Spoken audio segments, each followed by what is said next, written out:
সকালটা শুরু করলাম এক গ্লাস লেবুর জল দিয়ে, লেবুর সাথে গরম জল। আর তারপর ব্রেকফাস্ট করেছিলাম এই চিড়ের পোলাও দিয়ে, একটু সাদা চিড়ের পোলাও করেছিলাম। আর যেহেতু ছুটির দিন ছিল তাই চিকেন হবে না সেরকম হয় কোনো দিনও, তাই চিকেন রান্না করছি আমি। আর চিকেন রান্না করতে করতে আমি গরমে হাঁপিয়ে গেছি, তাই একটু হাওয়ার সামনে বসে হাওয়া খেয়ে নিচ্ছি। সেদিন বাইরে বেশ ভালোই রোদ উঠেছিল, মনটা বেশ চনমনে ছিল।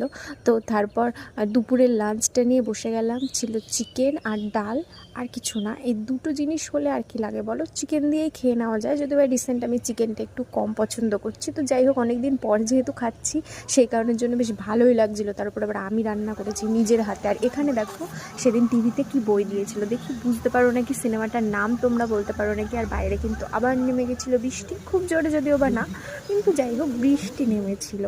আর দেখো এটা বলে দিচ্ছি আমি, এটা হলো আমারান সিনেমা।